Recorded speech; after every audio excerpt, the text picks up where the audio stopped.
Hi hello welcome to competitive cracker. Competitive ക്രാക്കറിന്റെ പുതിയൊരു വീഡിയോയിലേക്ക് നിങ്ങൾക്ക് സ്വാഗതം. ഞാൻ പ്രശാന്ത്. അപ്പോൾ നമ്മുടെ ജൂനിയർ അക്കൗണ്ടന്റ് എക്സാമിനേഷൻ, നമ്മൾ ഏവരും കാത്തിരുന്ന ഒരു എക്സാമിനേഷൻ ആയിരുന്നു PSCയുടെ. അതിന്റെ എക്സാം ഡേറ്റും കൺഫർമേഷന്റെ ഡേറ്റും വന്നിട്ടുണ്ട്. നമ്മളൊക്കെ ആ എക്സാമിന് വേണ്ടി പ്രിപ്പയർ ചെയ്യുന്നവരാണെങ്കിൽ എന്ത് ചെയ്യുക, നിങ്ങളുടെ സമയം അതായത് എക്സാമിനേഷനിലേക്കുള്ള സമയം അടുത്തിരിക്കുന്നു. അതുകൊണ്ട് തന്നെ കൺഫർമേഷൻ കൊടുക്കാനുള്ളവർ ഉടൻ തന്നെ എന്ത് ചെയ്യുക, കൺഫർമേഷൻ കൊടുക്കുക. അതായത് ആ ഡേറ്റ് എത്തുന്നതിന് മുന്നേ എന്ത് ചെയ്യാം, കൺഫർമേഷൻ കൊടുക്കാം. കൂടാതെ എക്സാമിന് വേണ്ടിയിട്ടുള്ള പ്രിപ്പറേഷൻ ഇപ്പോഴേ ആരംഭിക്കുക. കാരണം ഇനി നമുക്ക് ദിവസങ്ങളില്ല. സോ നമുക്ക് ഈ ഒരു എക്സാമുമായിട്ട് ബന്ധപ്പെട്ട് വരുമ്പോൾ ഒരുപാട് സംശയങ്ങൾ ഉണ്ടായിരുന്നു. കാരണം അതിന് പ്രധാനപ്പെട്ട സംശയമായിരുന്നു നമ്മളെ സിലബസ് മാറുമോ, സിലബസിൽ എന്തായിരിക്കും ഉണ്ടാവുക, കൊമേഴ്സ് മാത്രമായിരിക്കോ, ജനറൽ പേപ്പർ വരുമോ എന്നൊക്കെയുള്ള സംശയങ്ങൾ ഉണ്ടായിരുന്നു. അപ്പോൾ അത് ഇനി സംശയങ്ങൾ ആവശ്യമില്ല. കറക്റ്റായിട്ട് നമുക്ക് സിലബസ് കൂടെ വന്നിട്ടുണ്ട്. അപ്പൊ നമുക്ക് എന്ത് ചെയ്യാം, സിലബസ് കൂടി നമുക്ക് നോക്കാം, എന്തൊക്കെയാണ് അവിടെ സിലബസ് പറയുന്നത്. അപ്പോൾ നമ്മൾ എക്സാമിനേഷനെ പറ്റിയാണ് നമ്മളൊന്ന് പറയാൻ പോകുന്നത്. ജസ്റ്റ് ഒരു ഇൻട്രൊഡക്ഷൻ ആണ്. എന്താണ് അവിടെ 363 അല്ലെ, ഇവിടെ കൊടുക്കാൻ നമുക്ക് നോക്കിയേ. 363/2025, 364/2025 നമ്മൾ എക്സാമിനേഷന്റെ കാര്യങ്ങൾ നമുക്കറിയാം. അതിന്റെ കാറ്റഗറി നമ്പർ, അതേപോലെ എന്താണ് അക്കൗണ്ടന്റ്, ജൂനിയർ അക്കൗണ്ടന്റ് ആണ്. വാരിയസ് ഗവൺമെന്റ് ഓൺഡ് കമ്പനീസിലേക്കും കോർപ്പറേഷനുകളിലേക്കൊക്കെയാണ് അവിടെ എന്ത് ചെയ്യുന്നത്, അവിടെ വിളിച്ചിരിക്കുന്നത്. സ്റ്റേറ്റ് വൈഡ് ആയിട്ടുള്ള എക്സാമിനേഷൻ ആണ്, ഒരിക്കലും ഡിസ്ട്രിക്ട് വൈഡ് അല്ല, സ്റ്റേറ്റ് വൈഡ് ആയിട്ടുള്ള എക്സാമിനേഷൻ ആണ്. അടുത്തതാണ് പ്രധാനപ്പെട്ടത് ഡേറ്റ് ഓഫ് എക്സാമിനേഷൻ അല്ലെ. ഡേറ്റ് ഓഫ് എക്സാമിനേഷൻ എപ്പോഴാണ് നോക്കൂ, ഏപ്രിൽ മാസം, അതായത് 2026 ഏപ്രിൽ 25 ശനിയാഴ്ചയാണ് നമ്മുടെ എക്സാം വരുന്നത് അല്ലെ. എപ്പോഴാണ്, 2026 ഏപ്രിൽ 25 സാറ്റർഡേ ആണ് നമ്മളെ എക്സാം വരുന്നത്. അവിടെ എക്സാമിനേഷൻ ഡേറ്റ് കറക്റ്റ് കൊടുത്തിട്ടുണ്ട്. ഇനി എപ്പോഴാണ് നമുക്ക് ഈ അഡ്മിഷൻ ടിക്കറ്റ് ലഭിക്കുക, നമുക്ക് നോക്കണ്ടേ എപ്പോഴാണ് അഡ്മിഷൻ ടിക്കറ്റ് ലഭിക്കുക എന്നുള്ളത്. നോക്കൂ, അതും കൊടുത്തിട്ടുണ്ട്. അഡ്മിഷൻ ടിക്കറ്റ് അവൈലബിൾ ആവുന്നത് 10/4/2026 10/4/2026 അഡ്മിഷൻ ടിക്കറ്റ് അവിടെ എന്ത് ചെയ്യുക, അവൈലബിൾ ആവുക. ഓക്കെ, പിന്നീട് ഡേറ്റ് ഓഫ് കൺഫർമേഷൻ ആണ്. കൺഫർമേഷൻ കൊടുക്കാനുള്ള അവസാന തീയതി. നോക്കൂ, ഈ രണ്ട് എക്സാമിനും, അതായത് നമ്മൾ പറഞ്ഞ രണ്ട് കാറ്റഗറി ഓഫ് എക്സാമിനേഷനും അവിടെ ഒരു ദിവസം തന്നെയാണ് ലാസ്റ്റ് ഡേറ്റ് ആയിട്ട് കൺഫർമേഷൻ വന്നിരിക്കുന്നത്. എപ്പോഴാണ്, 7/2/2026 മുതൽ 26/2/2026 വരെ. അതായത് ഈ ഫെബ്രുവരി മാസം 26 വരെയാണ് നമുക്ക് കൺഫർമേഷൻ കൊടുക്കാൻ വേണ്ടി പറ്റുള്ളൂ. അതുകൊണ്ട് തന്നെ എന്ത് ചെയ്യുക, ഒരിക്കലും ലേറ്റ് ആക്കരുത്. അതായത് നാളെയാവാന്ന് വിചാരിച്ച് പോയാൽ ചിലപ്പോൾ പണി കിട്ടും. ഉടൻ തന്നെ നിങ്ങൾ എന്ത് ചെയ്യുക, ഈ ഒരു എക്സാമിന് വേണ്ടിയുള്ള കൺഫർമേഷൻ കൊടുക്കുക. പിന്നീട് എങ്ങനെയാണ് എക്സാം വരുന്നത് എന്നാണ്, ഓൺലൈൻ ഓർ OMR അല്ലെ. OMR ആണ് നമുക്ക് മിക്കവാറും പ്രിഫറൻസ് ചെയ്ത് തന്നെയാണ്. OMR എക്സാമിനേഷൻ തന്നെയാണ് മിക്കവാറും ഉണ്ടാവുക. 100 മാർക്കിനാണ്. ഇംഗ്ലീഷ് ആണ് മീഡിയം ഓഫ് എക്സാം വരുന്നത്. ഡ്യൂറേഷൻ എത്രയാണ്, 1.5 മണിക്കൂറാണ്. എത്ര കാൻഡിഡേറ്റ് ഉണ്ട് അതും കൂടി അവിടെ കൊടുത്തിട്ടുണ്ട് അല്ലെ. ഏതാണ്ട് ഒന്നാമത്തെ 363/2025 ഏതാണ്ട് 93,509 കാൻഡിഡേറ്റ്സ് ആണുള്ളത്. അടുത്തത് 364/2025 ഏതാണ്ട് 92,014. ഇത്രയും കാൻഡിഡേറ്റ്സ് ഉണ്ട്. പിന്നെ അവിടെ തന്നെ നമുക്കറിയാം, അവിടെ ഡീറ്റെയിൽ സിലബസ് അവിടെ കൊടുത്തിട്ടുണ്ട് അല്ലെ. ഡീറ്റെയിൽ സിലബസ് അവിടെ കൊടുത്തിട്ടുണ്ട്. അപ്പൊ നമുക്ക് നോക്കാം ഇനി ഡീറ്റെയിൽ സിലബസ് എന്താണെന്നുള്ള കാര്യം. അപ്പൊ ഇവിടെ 2-3 കാര്യങ്ങൾ ശ്രദ്ധിക്കേണ്ട. എന്താണ്, ഇവിടെ നമ്മൾ എക്സാമിനേഷൻ ഡേറ്റ് എപ്പോഴാണ്, ഏപ്രിൽ 25 എക്സാമിനേഷൻ ഡേറ്റ്. കൂടാതെ എപ്പോഴാണ് നമുക്ക് അഡ്മിഷൻ ടിക്കറ്റ് കിട്ടി തുടങ്ങുക, ഏപ്രിൽ മാസം 10 കൺഫർമേഷന്റെ ലാസ്റ്റ് ഡേറ്റ് എപ്പോഴാണ്, ഫെബ്രുവരി മാസം 26. അപ്പോൾ ഈ 3 ഡേറ്റ് നിങ്ങൾ ഓർത്ത് വെക്കുക. കൺഫർമേഷൻ ചെയ്യാത്തവർ ഉടൻ തന്നെ എന്ത് ചെയ്യുക, കൺഫർമേഷൻ ചെയ്യാം. അപ്പൊ അവിടെ സിലബസ് എന്ന് പറഞ്ഞിട്ടുണ്ട്. നമുക്ക് ഡീറ്റെയിൽ സിലബസ് നമുക്ക് നോക്കാം. നമ്മൾ നേരത്തെ കണ്ട സിലബസിൽ നിന്നും വല്ല മാറ്റങ്ങൾ ഉണ്ടോ എന്നുള്ള കാര്യം നമുക്ക് എന്ത് ചെയ്യാൻ നോക്കാം. അപ്പോൾ നോക്കിയേ, അവിടെ ഡീറ്റെയിൽ സിലബസ് ആണ്. ഈ ഒരു എക്സാമിന് വേണ്ടി മാത്രമല്ല. നോക്കിയേ, government owned companies corporation boards, അതുപോലെ KSIDC, apex societies for cooperative sector in Kerala. അതായത് കാറ്റഗറി നമ്പർ 363/2025, 364/2025, 422/2025, 751/2025, 752/2025 ആൻഡ് 753/2025. ഇത്രയും കാറ്റഗറി ഓഫ് എക്സാമിനേഷൻ ഈ ഒരു ഡീറ്റെയിൽ സിലബസ് തന്നെയാണ് അല്ലെ. ഈ ഒരു ഡീറ്റെയിൽ സിലബസ് തന്നെയാണ് വരുന്നത്. നമുക്ക് സിലബസിലേക്ക് പോവാം. നോക്കിയേ, നമുക്ക് 10 മൊഡ്യൂളുകൾ തന്നെയാണ് ഉള്ളത് അല്ലെ. ഇപ്പൊ നേരത്തെ 100 മാർക്കിനാണെന്ന് പറഞ്ഞു, 10 മൊഡ്യൂളുകളും ഉണ്ട്. അങ്ങനെ ആവുമ്പോ ഒരു മൊഡ്യൂളിൽ നിന്ന് 10 മാർക്കിനായിരിക്കും ചോദിക്കുക അല്ലെ. ഒരു മൊഡ്യൂളിൽ 10 മാർക്ക്. അപ്പൊ ഏതൊക്കെയാ മൊഡ്യൂളുകൾ? ഒന്നാമത്തെ മൊഡ്യൂൾ അക്കൗണ്ടിങ് തന്നെയാണ്. അക്കൗണ്ടിങ്ങിൽ പ്രധാനമായിട്ട് ഏതാ വരുന്നത് നോക്കിയേ. അവിടെ financial accounting concept, principle, accounting standards, sole trader ഉണ്ടത്, ഫിനാൻഷ്യൽ സ്റ്റേറ്റ്മെന്റ്, അതേപോലെ trading account, profit and loss account, balance sheet, partnership account, partnership തന്നെ അഡ്മിഷന്, റിട്ടയർമെന്റ്, ഡിസൊല്യൂഷന്, realisation account, capital account, insolvency of partner, accounting for consignment, final account of companies and computerised accounting. ഇതാണ് ഒന്നാമത്തെ module. Module 1 എന്താണ് accounting. എത്ര മാർക്കാ? 10 മാർക്കാണ് ഇവിടെ ചോദിച്ചത് അല്ലേ? 10 മാർക്കിനാണ് ഇവിടെ ചോദ്യം. ഒന്നാമത്തെ മൊഡ്യൂൾ നമ്മൾ നോക്കി. ഇതാണ് ഒന്നാമത്തെ മൊഡ്യൂൾ. നമ്മൾ ഒരു ബികോം ബിരുദധാരി എന്ന നിലക്ക് തന്നെ ഈ കാര്യങ്ങളൊക്കെ നമ്മൾ +2 പഠിക്കുന്നതാണ് അല്ലെ. ബേസിക് ആയിട്ട് പഠിക്കുന്ന കാര്യങ്ങളാണ് കൂടുതലായിട്ടുള്ളത്. അതുകൊണ്ട് തന്നെ വലിയ രീതിയിൽ നമ്മളെ ബുദ്ധിമുട്ടിക്കുന്ന തരത്തിലുള്ള കാര്യങ്ങൾ ഇവിടെ വളരെ കുറവാണ് അല്ലെ. നമ്മൾ ബേസിക് ആയിട്ട് പഠിക്കുന്ന കാര്യങ്ങൾ തന്നെയാണ് ഇവിടെ ഒന്നാമത്തെ മൊഡ്യൂൾ നമുക്ക് കാണാൻ വേണ്ടി പറ്റും. രണ്ടാമത്തെ മൊഡ്യൂൾ പോവാ. ഓക്കെ, ഫിനാൻഷ്യൽ മാനേജ്മെന്റ് ആണ് രണ്ടാമത്തെ മൊഡ്യൂൾ അല്ലെ. അതും എത്ര മാർക്കിന്റെയാണ്? 10 മാർക്ക്. 10 മാർക്കിന് തന്നെയാണ് വരുന്നത് ഫിനാൻഷ്യൽ മാനേജ്മെന്റ്, അല്ലെങ്കിൽ FM എന്ന് നമുക്ക് പറയാം. നോക്കി ഏതൊക്കെയാ വരുന്നത്? എന്താണ് financial management? Cost of capital, എന്താണ് financial decision, capital structure, working capital management, working capital cycle, management of cash, receivable management, inventory management, dividend policy, type of dividend policy, അതുപോലെ തന്നെ തിയറീസ്, അതിന്റെ ഡിവിഡൻഡ് പോളിസിന്റെ തിയറീസ്, അതേപോലെ തന്നെ stock splits, stock repurchase. ഇതാണ് അവിടെ വരുന്നത്. ഇതും നമുക്ക് തോന്നുന്നു കുറച്ചധികം നമ്മള് ഡിഗ്രിക്ക് പഠിച്ചതുണ്ട് അല്ലെ. നമ്മൾ കുറച്ചുകൂടി ആഴത്തിലുള്ള പഠനം ചിലപ്പോൾ പല ആൾക്കാർക്കും ഇത് വേണ്ടി വരും. കാരണം FM ആയതുകൊണ്ട് തന്നെ നമ്മൾ പല കാര്യങ്ങളും ഇതിൽ നിന്ന് എന്ത് ചെയ്യുന്നുണ്ടാവും, ചിലപ്പോൾ ഓർത്തെടുക്കാറോ അല്ലെങ്കിൽ പ്രോബ്ലംസ് വരാൻ സാധ്യതയുള്ള ഒരു ഏരിയയും കൂടിയാണ്. അതുകൊണ്ട് തന്നെ നല്ലൊരു പഠനം ഈ ഒരു രണ്ടാമത്തെ മൊഡ്യൂൾ നമ്മൾ കണക്കാക്കാം. ഏതാണ്? Module 2 financial management. ഓക്കെ, ഇതാണ് രണ്ടാമത്തെ മൊഡ്യൂൾ പഠിക്കാനുള്ളത്. ഇനി മൂന്നാമത്തെ കോസ്റ്റ് അക്കൗണ്ടിങ് ആണ് 10 മാർക്കിന്. ഏതൊക്കെയാ? Introduction to cost accounting, accounts and control of material cost, accounting and control of labour cost, accounting for overhead, then marginal costing, standard costing, break even analysis, cost reduction and cost management. Cost accounting എന്ന് പറയുമ്പോൾ ഇവിടെയും നമുക്ക് എന്തിന്റെ സാധ്യത ഉണ്ട്? പ്രോബ്ലത്തിന്റെ സാധ്യത ഉണ്ടേ. Okay, problems വരാനുള്ള സാധ്യത ഉണ്ട്. അതുകൊണ്ട് തന്നെ ഇക്വേഷൻസ്, ഇപ്പൊ കോസ്റ്റിംഗുമായിട്ട് ബന്ധപ്പെട്ടുള്ള പ്രധാനപ്പെട്ട ഇക്വേഷൻസ് കൂടി നിങ്ങൾ എന്ത് ചെയ്യുക, ഒന്ന് മനസ്സിലാക്കി പഠിക്കുന്നത് വളരെ നന്നായിരിക്കും. മൂന്നാമത്തെ മൊഡ്യൂൾ. ദെൻ 4ലേക്ക് കടക്കുമ്പോൾ മാനേജ്മെന്റ് ആണ് 10 മാർക്കിന്. ഇവിടെ മാനേജ്മെന്റിന്റെ തോട്ട്, അതേപോലെ എങ്ങനെ വന്നു, evolution of management, school of management thought, പിന്നെ നമ്മൾ എപ്പോഴും പഠിക്കാറുള്ള planning, organising, controlling, directing, staffing തുടങ്ങിയ കാര്യങ്ങൾ, leadership theories, motivation theories, TQM. ഇതാണ് അവിടെ മാനേജ്മെന്റിന്റെ 4ാമത്തെ മൊഡ്യൂളിൽ നമുക്ക് മനസ്സിലാക്കാൻ സാധിക്കുക. അതായത് ഒരു ബികോമിൽ നമ്മൾ ഫസ്റ്റ് സെമ്മിൽ തന്നെ, അതായത് പല യൂണിവേഴ്സിറ്റിയിൽ വ്യത്യാസം ഉണ്ടായേക്കാം, എന്നാലും ഒരു ഫസ്റ്റ് സെമ്മിൽ നമ്മൾ പഠിക്കുന്ന ഏരിയ തന്നെയാണ് എന്താ, ഇത്തരത്തിൽ മാനേജ്മെന്റിന്റെ ബേസിക് ആയിട്ടുള്ള കാര്യങ്ങൾ അല്ലെ. ബേസിക് ആയിട്ടുള്ള കാര്യങ്ങളാണ് ഇവിടെ പറയുന്നത്. അടുത്ത മൊഡ്യൂൾ 5 ആണ് മാനേജീരിയൽ എക്കണോമിക്സ്. അവിടെ എന്താ? Demand estimation, demand, elasticity of demand, price, income, advertisement, demand forecasting, theory of production, pricing policy, practice, business cycle. ഇവിടെ തോന്നുന്നു ഇവിടെ ഈ ഒരു നമ്മളെ ഇലാസ്റ്റിസിറ്റി ഓഫ് ഡിമാൻഡ് ഒക്കെ നമുക്ക് +2 ലെവലിൽ തന്നെ നമ്മൾ നന്നായിട്ട് പഠിക്കുന്നതാണ് അല്ലെ.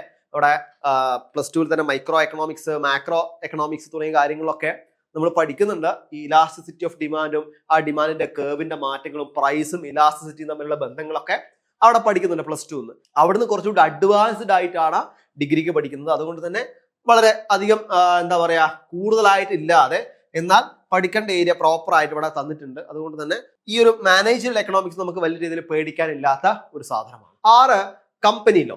കമ്പനി ലോ 10 മാർക്കാണ്. എന്താണ് കമ്പനി ലോ? കമ്പനി എന്താണ്, അതായത് കമ്പനിയുടെ മാനേജ്മെന്റ്, അഡ്വർടൈസിങ് എങ്ങനെയാണ്, അതേപോലെ ബോർഡ് ഓഫ് ഡയറക്ടേഴ്സിന്റെ കോൺസ്റ്റിറ്റ്യൂഷൻ എന്താണ്, appointment, functions, responsibility of board of directors, board committee, audit committee, തീർന്നിട്ടില്ല, ഇനിയുമുണ്ട്. Board meeting, disclosure and transparency, annual return, winding up, voluntary winding up, winding up by national company law tribunal, winding up by liquidators, procedures for liquidation. അപ്പോൾ എനിക്ക് തോന്നുന്നു ഈ company law എന്നുള്ളത് കുറച്ചധികം നമ്മളെ കുറച്ചധികം നമ്മൾ സ്ട്രെസ് കൊടുത്ത് പഠിക്കേണ്ട ഒരു ഏരിയ ആണ്. കാരണം കുറച്ച് വലിയൊരു ഏരിയ വന്നിട്ടുണ്ട്. അവിടെ പ്രധാനമായിട്ടും സെക്ഷൻസ് വരാം, ആക്ടുകൾ വരാം, അതേപോലെ തന്നെ അതിന്റെ എക്സ്പ്ലനേഷൻ വരാം, സബ്സെക്ഷൻ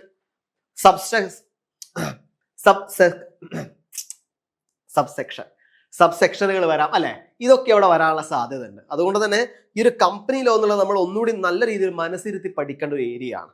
ഒരിക്കലും വെറുതെ വായിച്ചു പോരുത്. കാരണം ആക്ടുകളും സെക്ഷനുകളും ഒക്കെ അവിടെ എന്താണ് പ്രോപ്പർ ആയിട്ട് നമ്മൾ എഴുതുക തന്നെ വേണം. നമ്മൾ നമ്മളുടെ ഇഷ്ടത്തിനനുസരിച്ചോ മറ്റോ എഴുതാനൊന്നും പറ്റില്ല. അതുകൊണ്ട് തന്നെ കമ്പനി ലോ നല്ല രീതിയിൽ നിങ്ങൾ മനസ്സിലാക്കുക. അവിടെ ഒരു ബോർഡ് മീറ്റിംഗിൽ എത്രത്തോളം ആൾക്കാർ വേണം, ഒരു കോറം തികയാൻ എത്ര വേണം, അതേപോലെ കോറം തികഞ്ഞില്ല എന്താ ചെയ്യേണ്ടത്, എപ്പോഴാണ് ആനുവൽ ജനറൽ മീറ്റിംഗ് വെക്കേണ്ടത്, അതിന് മുന്നേ എന്തെങ്കിലും മീറ്റിംഗ് വെക്കണമെങ്കിൽ അതിന്റെ അടിസ്ഥാനപ്പെട്ട എന്തൊക്കെയാണ് ഘടകങ്ങൾ, അതിന് ആരൊക്കെ അറിയിക്കണം, ഇങ്ങനെയുള്ള പല കാര്യങ്ങളും ഉണ്ട്. കറക്റ്റ് പറഞ്ഞാല് ഒരു മാല, ആ മാലയിൽ കോർത്ത ഇങ്ങനെ മുത്തുപോലെ നമ്മൾ എന്ത് ചെയ്യണം, തുടർച്ചയായിരുന്നു നമ്മൾ പഠിക്കണം കമ്പനിയിലോ. കാരണം അവിടെ ഒന്ന് കഴിഞ്ഞ് ഒന്ന് ഇങ്ങനെ താഴേക്ക് വരണം. അപ്പൊ അതുകൊണ്ട് തന്നെ ഏതെങ്കിലും ഒരു സ്ഥലത്ത് വിട്ടുപോയാൽ നമ്മൾ എന്താവും, നമ്മൾ പെട്ടുപോകും. അതുകൊണ്ട് തന്നെ അത്രയും നല്ല കോൺസെൻട്രേറ്റ് ആയിട്ട് ഈ ഒരു കമ്പനിയിലോ നമ്മൾ എന്ത് ചെയ്യണം, പഠിക്കണം. ഓക്കെ, അവിടെയും എത്ര മാർക്ക് തന്നെയാണ് 10 മാർക്ക് തന്നെയാണ് ആ ഒരു മൊഡ്യൂളിൽ നിന്നും ചോദിക്കുന്നത്. പിന്നെ മൊഡ്യൂൾ 7 ആണ് ക്യാപിറ്റൽ മാർക്കറ്റ്. 10 മാർക്കിന് എന്താ, financial system in India, financial system, financial market, അതേപോലെ capital market instrument, primary market, അതേപോലെ public issue, flotation of capital, IPO, FPO, അതേപോലെ സെക്കൻഡറി മാർക്കറ്റ് എന്താണ്, function of stock exchange, dematerialisation of security, major stock exchange in India, BSE, NSE അല്ലെ. അപ്പൊ ഇത്തരത്തിലുള്ള നമ്മളെ financial മാർക്കറ്റുമായിട്ട് ബന്ധപ്പെട്ടുകൊണ്ട് നമ്മളിപ്പോ പലരും എന്ത് ചെയ്യുന്നുണ്ടാവും, ഷെയർ മാർക്കറ്റിലൊക്കെ ഒരുപാട് ഇൻവെസ്റ്റ് ചെയ്യുന്നു, അവരുമായിട്ട് ബന്ധപ്പെട്ട് കളിക്കുന്ന ആൾക്കാരൊക്കെ ആയിരിക്കും കൂടുതൽ.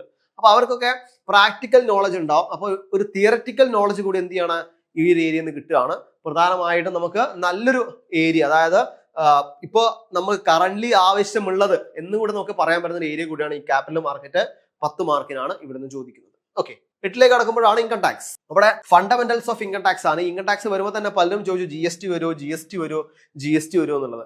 GST വന്നിട്ടില്ല അല്ലെ. അപ്പോ ഇപ്പൊ പറയാം എന്താ, നമ്മളെ പുതിയ സിലബസ് പ്രകാരം എന്തല്ല, GST ഇവിടെ വന്നിട്ടില്ല, പേടിക്കേണ്ട ആവശ്യമില്ല. അവിടെ ഇൻകം ടാക്സ് ആക്ട് എന്താണ്, അതിന്റെ കോൺസെപ്റ്റുകൾ, അസസ്മെന്റ് ഇയർ, പ്രീവിയസ് ഇയർ, അതേപോലെ ടോട്ടൽ ഇൻകം. ടോട്ടൽ ഇൻകം എന്ന് പറയുമ്പോൾ അവിടെ 5 heads: income from salary, HP, business, capital gain, other source. അതുപോലെ ടോട്ടൽ ഇൻകത്തിന്റെ കമ്പ്യൂട്ടേഷൻ അവിടെ പ്രത്യേകം പറഞ്ഞിട്ടുണ്ട്, ടോട്ടൽ ഇൻകത്തിന്റെ കമ്പ്യൂട്ടേഷൻ എന്നത്. അപ്പൊ അതുകൊണ്ട് തന്നെ അവിടെ എന്താണ്, പ്രോബ്ലംസ് പ്രതീക്ഷിക്കാം. അതേപോലെ ഡിഡക്ഷൻസ്, അവിടെ ഒരുപാട് ഡിഡക്ഷൻസ് നമ്മൾ മനസ്സിലാക്കുന്നുണ്ട് അല്ലെ.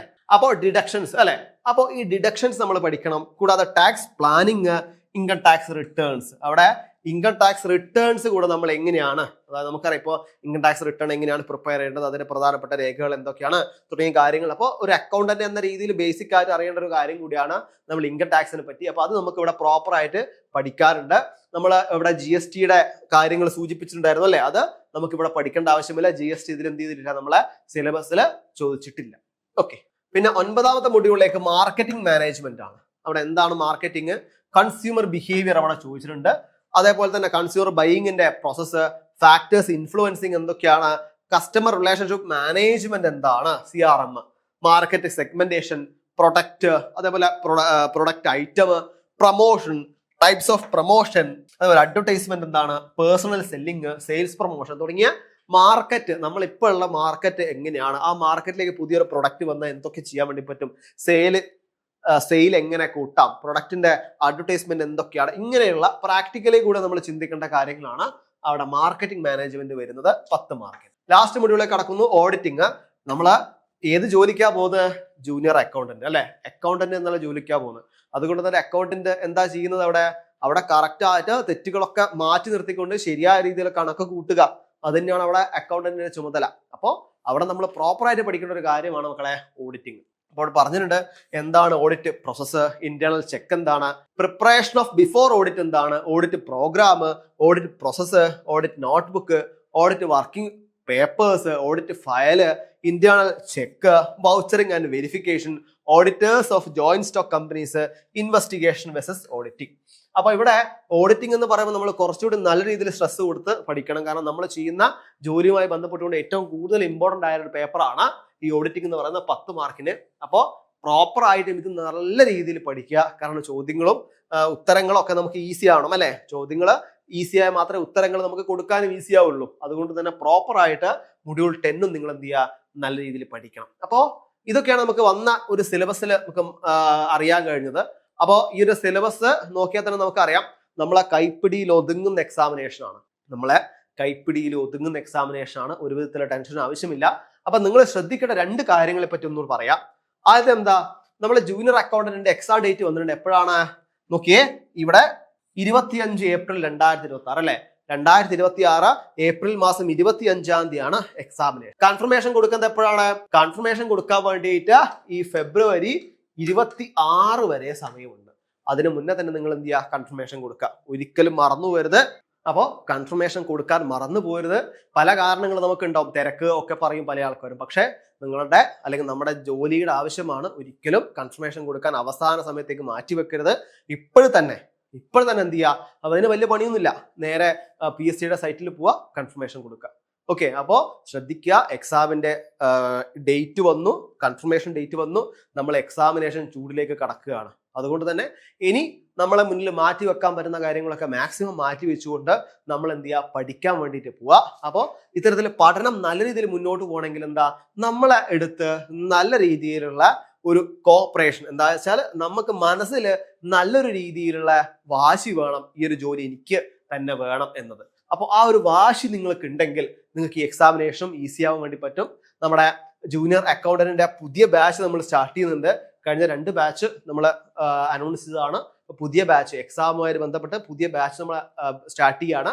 നിങ്ങൾക്കറിയാം ലൈവ് ക്ലാസ്സുകളും നമ്മൾ ഇവിടെ യൂട്യൂബിലൊക്കെ പറയുന്നതാണ്. ലൈവ് ക്ലാസ്സുകളായിക്കോട്ടെ, അതേപോലെ മെറ്റീരിയൽ ആയിക്കോട്ടെ ഒക്കെ വെച്ചുകൊണ്ടുള്ള പുതിയ ബാച്ചാണ് നമ്മൾ സ്റ്റാർട്ട് ചെയ്യുന്നത്.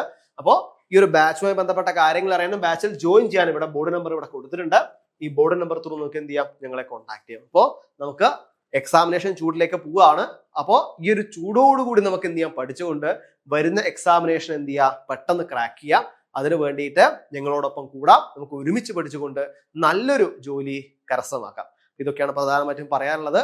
അപ്പോൾ നമ്മളെ പുതിയ ബാച്ചുമായി ബന്ധപ്പെട്ട കാര്യങ്ങൾ അറിയാനും ബാച്ചിൽ ജോയിൻ ചെയ്യാൻ ബോർഡ് നമ്പറിൽ കോൺടാക്ട് ചെയ്യാം. അല്ലെങ്കിൽ താഴെ നമ്മളൊരു ഗൂഗിൾ ഫോം കൊടുക്കുന്നുണ്ട്. ഈ ഗൂഗിൾ ഫോം ത്രൂ നിങ്ങൾക്ക് എന്ത് ചെയ്യാം, കോൺടാക്ട് ചെയ്യാം. കൂടാതെ നമ്മളെ ജൂനിയർ അക്കൗണ്ടന്റുമായിട്ട് ബന്ധപ്പെട്ടുള്ള ഒരു ഫ്രീ ഗ്രൂപ്പ്, നമ്മളെ വാട്സപ്പ് ഗ്രൂപ്പിന്റെ ചാനലിന്റെ നമ്മളെ ഗ്രൂപ്പിന്റെ ലിങ്ക് താഴെ കൊടുത്തിട്ടുണ്ട്. നിങ്ങൾക്ക് അതിലും ജോയിൻ ചെയ്തുകൊണ്ട് ജൂനിയർ അക്കൗണ്ടന്റുമായിട്ട് ബന്ധപ്പെട്ട പല കാര്യങ്ങളും, ഡൗട്ടുകളോ സബ്ജക്ട് വൈസ് ഉള്ള പല പ്രശ്നങ്ങളോ കാര്യങ്ങളൊക്കെ നിങ്ങൾക്ക് ഉണ്ടെങ്കിൽ നിങ്ങൾക്ക് എന്ത് ചെയ്യാം, ഞങ്ങളായിട്ട് കോൺടാക്ട് ചെയ്യുക. കൂടാതെ നമ്മൾ ഇൻസ്റ്റാഗ്രാം പേജിന്റെ ലിങ്ക് കൂടെ കൊടുക്കുന്നു. 1 minute 1 PYQ എന്ന രീതിയിൽ അല്ലെ. അതായത് നമ്മൾ റീൽസ് ഒക്കെ കാണുന്ന സമയത്ത് തന്നെ നമുക്ക് സ്വാഭാവികമായിട്ടും ഒരു നോളജ് കൂടി കിട്ടുകയാണെങ്കിൽ വളരെ നല്ലതല്ലേ. അതുകൊണ്ട് തന്നെ നമ്മുടെ ഇൻസ്റ്റാഗ്രാം പേജിന്റെ ലിങ്ക് കൂടെ താഴെ കൊടുക്കുന്നുണ്ട്. നിങ്ങൾ എന്ത് ചെയ്യാം, ഫോളോ ചെയ്യാം. ഇതൊക്കെയാണ് നമുക്ക് സിലബസ് റിലേറ്റഡ് ആയിട്ട് പറയാനുള്ളത്. ഇനി അടുത്ത ദിവസം നമുക്ക് പുതിയ ഇൻഫർമേഷൻ ആയിട്ട് കാണാം. ഇപ്പൊ നിർത്തട്ടെ. Thank you so much.